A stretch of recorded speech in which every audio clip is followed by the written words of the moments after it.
Well, it's good to be here today. I enjoyed the comment on the bulk sale because 4 years ago I introduced legislation to stop it then before it started.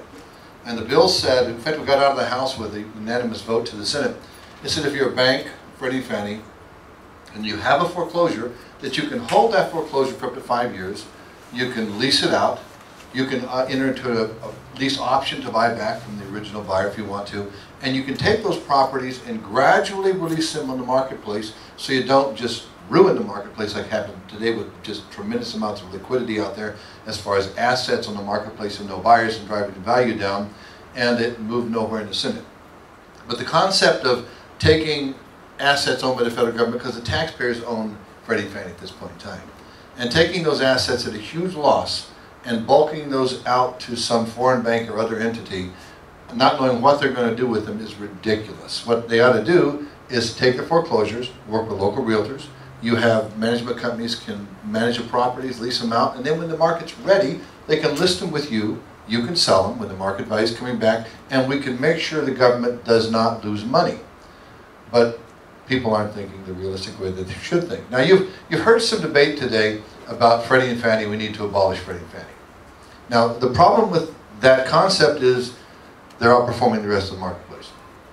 Like it or not, the default rate with Freddie and Fannie is lower than the private sector. Now I'm not saying they're doing a great job. They've made huge mistakes, but their default rate is lower than the private sector marketplace. In 2008, when the lending industry had lost $2.4 trillion, Freddie and Fannie only lost $120 billion, and they owned 70% of the homes.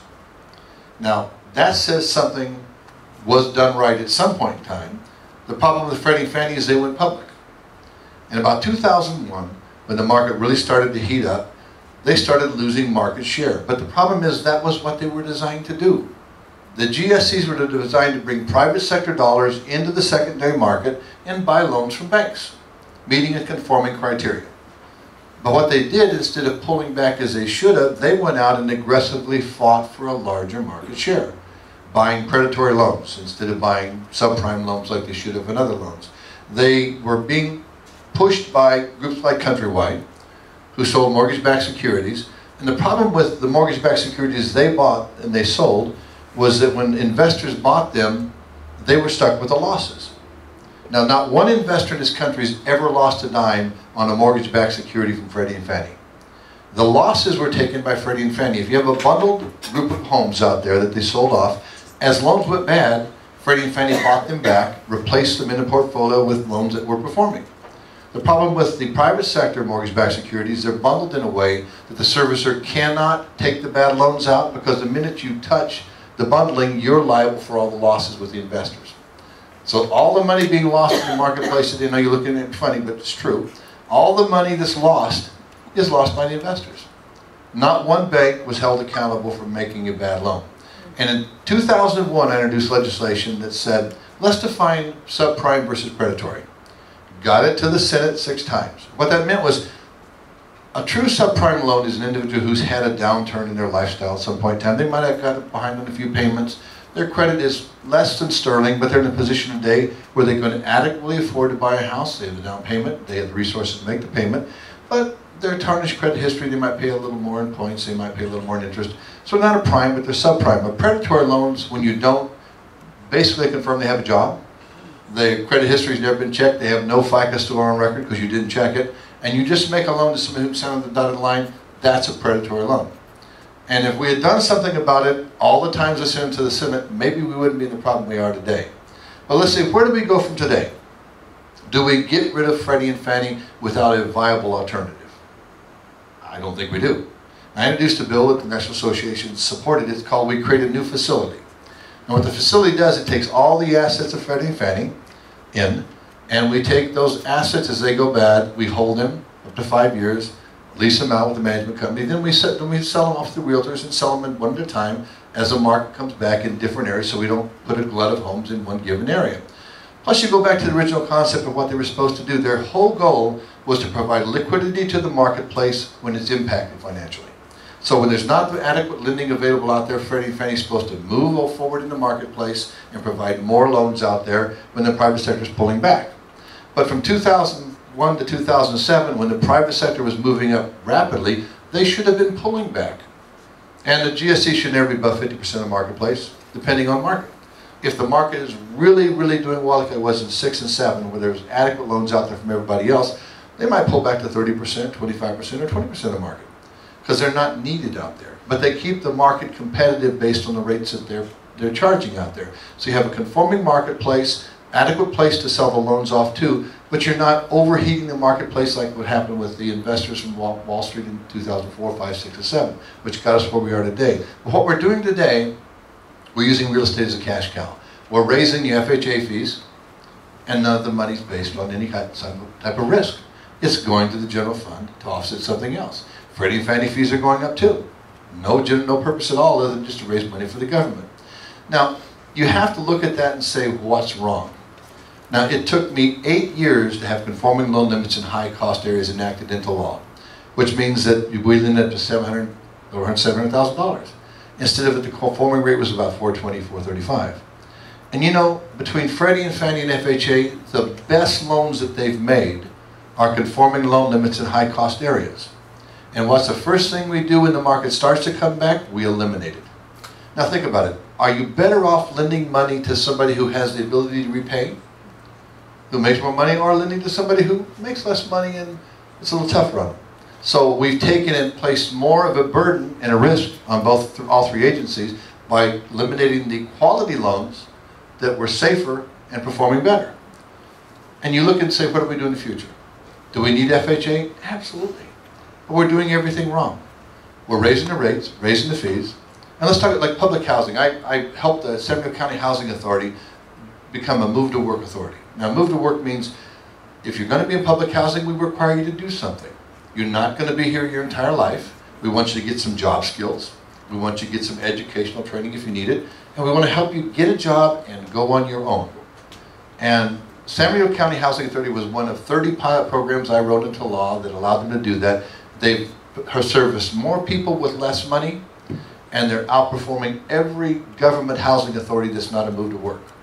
It works. It's amazing what people do if they're required to. Now, helping somebody, giving them a helping hand does not mean putting them on a government payroll for the rest of their life. And the problem with politicians is they don't trust the people who elect them. You need to trust these people out there. Make the director accountable, hold him accountable for what they do, but trust them and allow them to work in the marketplace. But you're overregulated. Now, the interest deduction on housing is not going to go away. So you keep thinking that that's going to go away and you're not going to be able to write your interest off on your home, so like that. That's not happening. I wrote a bill. We didn't even need to bring it to the floor because not one committee said we're going to do that. Now, presidents give great speeches saying we're going to do this because we're going to punish the rich. Well, if you're really rich and you own a home over $1 million, you can have a second home right off anyway, so it doesn't matter. So why would you even go there? But we can't continue to punish the industry. We need to help this recovery in this country. In the Inland Empire here, if we're going to turn this economy around, we've got to get the housing industry back.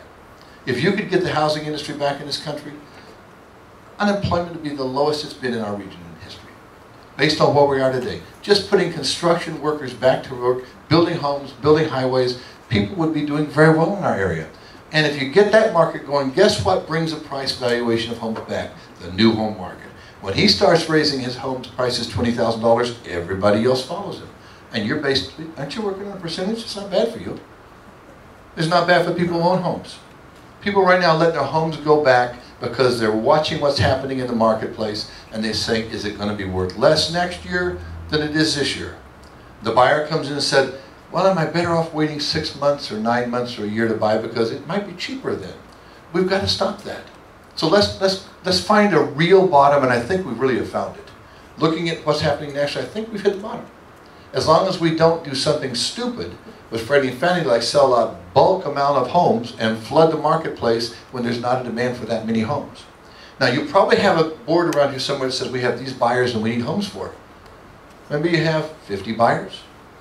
But if we come in here and put 1,000 homes in the marketplace at one time, what do those buyers do? They start lowballing every bid out there to get the home at the cheapest price they can get it at, and every other home in that community around it, their home valuations drop the same way.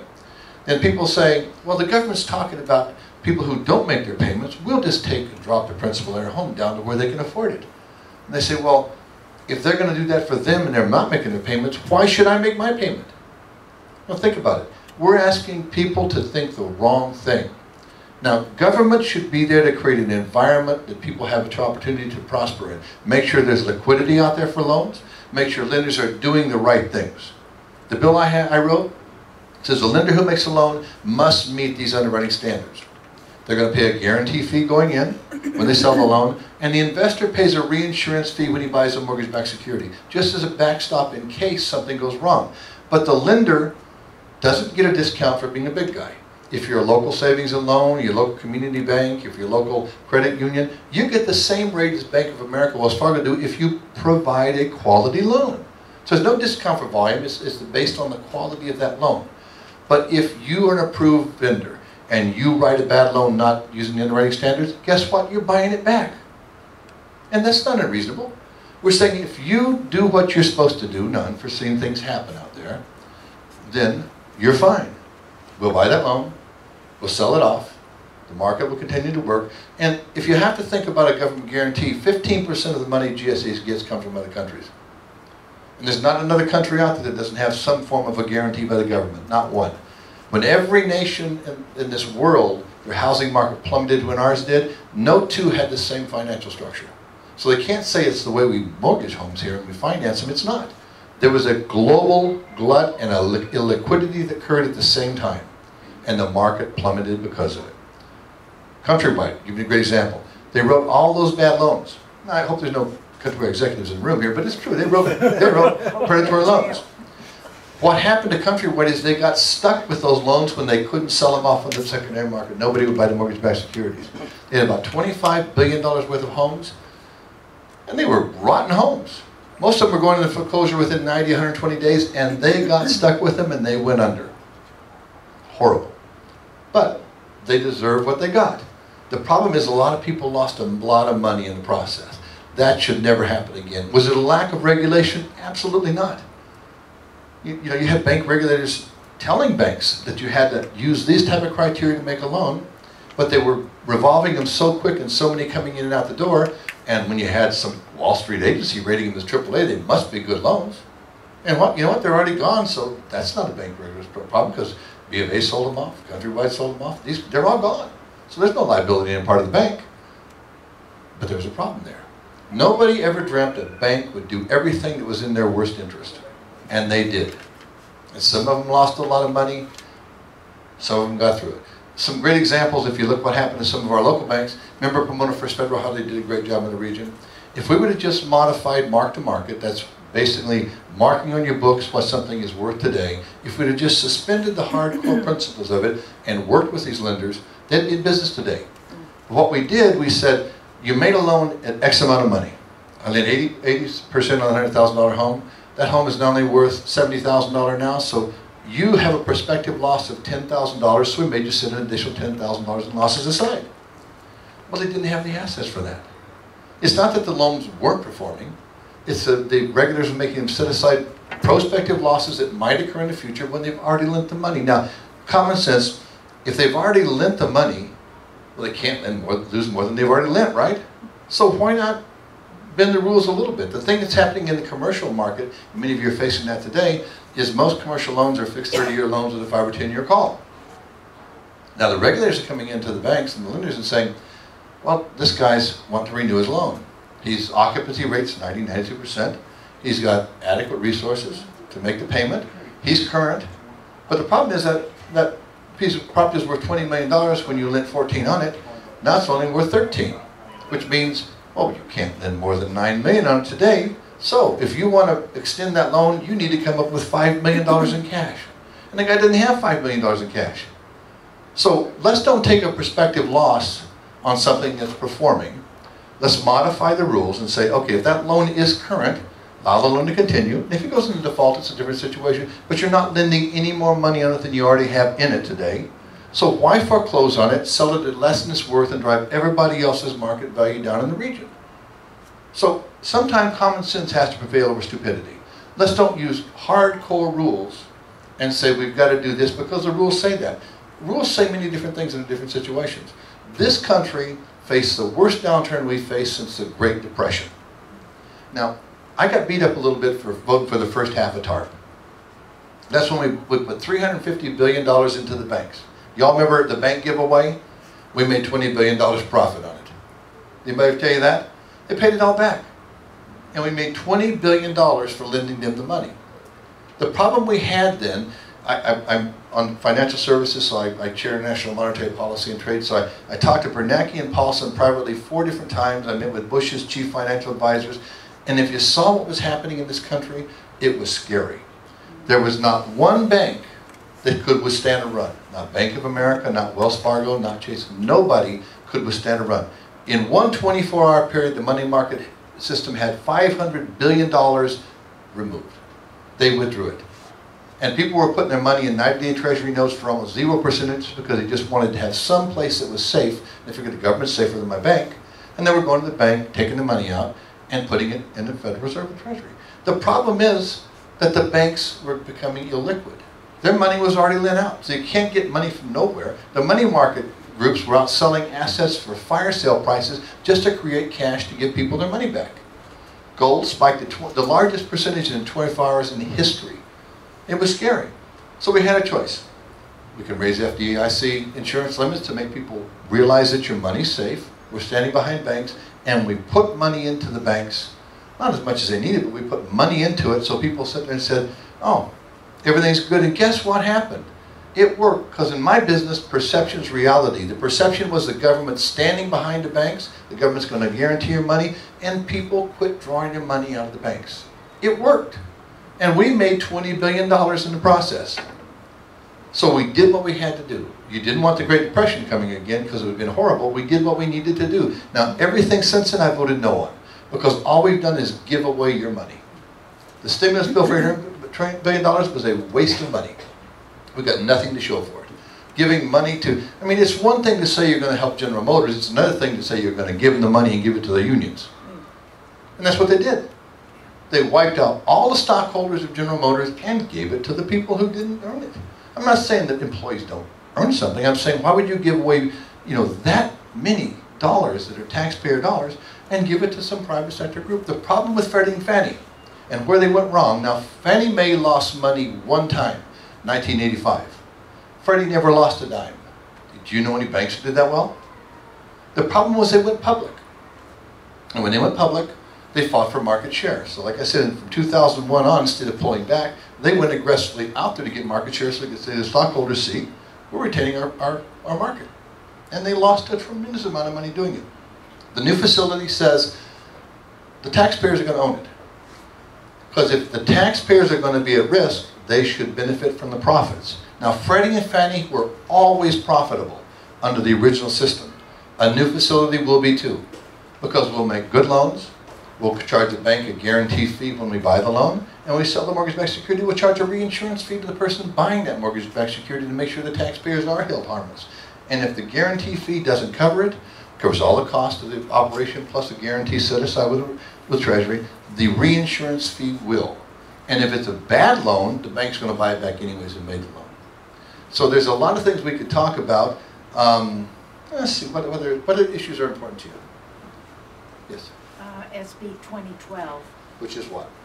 Is the $75 for recording fee on per document.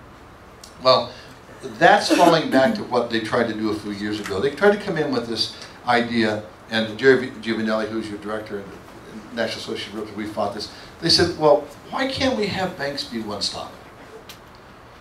Well, what's one-stop? Well, the bank should be able to sell the home, so now the teller becomes a realtor.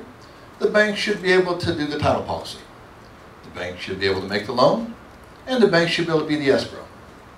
Now, I've never heard of a larger conflict of interest in my entire life.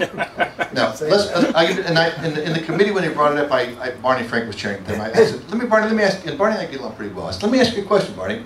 So, the teller wrote the sale because the client coming in was standing at the window and wanted to buy it. And you wrote a title policy on it, and the lender made the loan, and your escrow closed it. What if there's a defect in the title? Who's responsible, and who's going to hold them accountable? When it's the same person. And they just looked at me. It kind of died real quick. But the whole concept of separation of powers, I'll call it, because you know what you do, you sell homes. If you're an escrow, you understand your job. If you're a title company, you know what that means. And if you're a lender, you understand underwriting standards. And you put all of those together, and you have the real estate industry in the market that works well, because there's competing interests that hold each other accountable. But to charge fees for the flat sake of charging fees is stupid. I never voted for a tax increase, I never will. That's a tax increase on our industry. It's like raising FHA fees when you want to get a loan, like raising the fees when you go to a Freddie and Fannie loan. It's nothing but generating funds for the Treasury, because not one dime is based on safety and soundness. Now, if the problem FHA is in today, FHA has the lowest default rates in the entire industry. So their problems don't come from foreclosures, their problems are due to the fact that the market value dropped on the houses they lent money on, period. Now, if we're sensitive and work with them and don't force everybody in foreclosure, let's let the market value come back. The reserves will be back in FHA like it should be, because the FHA loans that they made in the high cost areas are stellar loans. They're performing amazingly. In fact, the money they're making is from those loans, the very loans we said stop making. That's how brilliant we are in government. So some things don't really work. Short sale. By June, you'll be able to have a short sale, submit it to Freddie and Fannie, you'll have a response back within 30 days, and you'll have final approval within 60. There's a reason to extend it. You'll hear week by week why it's having to be extended. But we're saying we have to have a date certain, because you can't tie up a person selling a home and a person who wants to buy for an indefinite length of time. You can't open an escrow in October and still be playing games in May, because you're going to lose your seller. And when the seller's gone, that buyer's underwater already. So let's get a date. If you're really concerned, if you're going to have a short sale to begin with, if the concept works, have a date when you're going to get the first response. It'll be 30 days. Final approval 60 days, unless there's a reason it has to be extended for some complicated purpose. Then they have to tell you what that is and show you proof that it really occurred.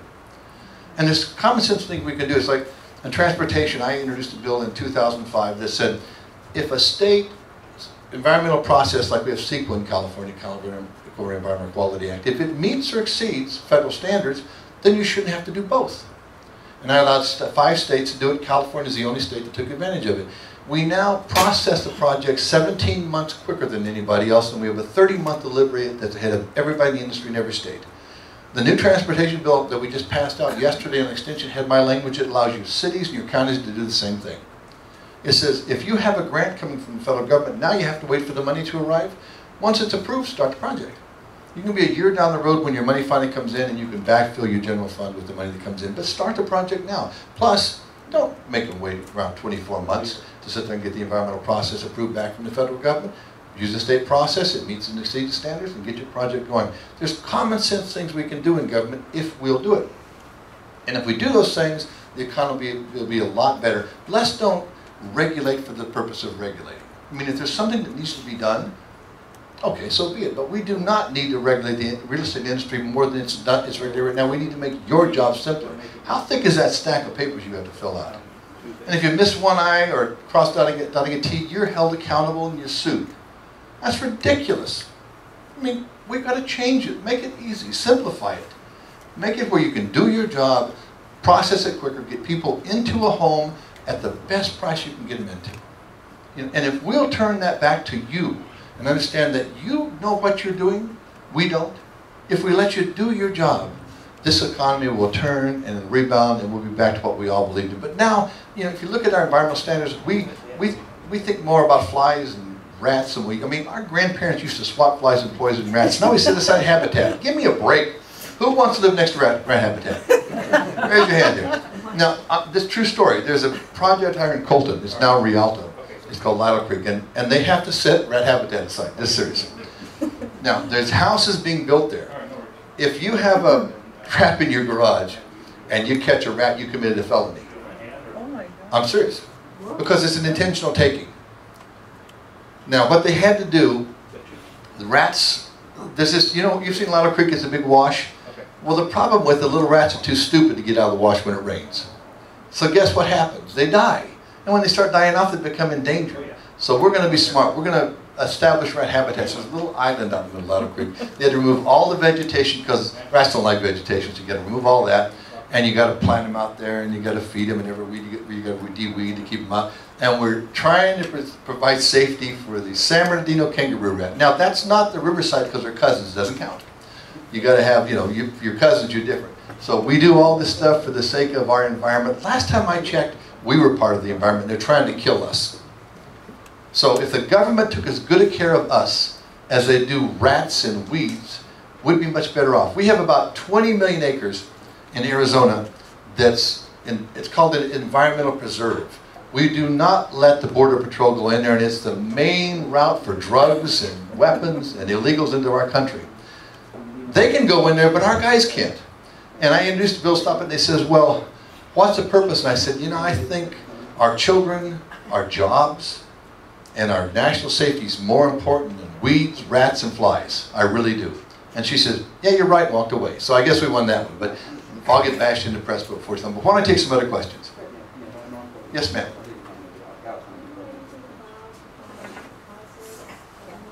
You need a, I can't, you need to yell. Do you know anything about moving the process for short sales on FHA loans? Yeah, within, Why just stick to the FHA if it sits there forever? well, but in June it changes. Yeah, it changes. You'll get a response in 30 days, and in 60 days, you'll have an answer. Even if it's FHA? Yeah, you'll have an answer. Yeah.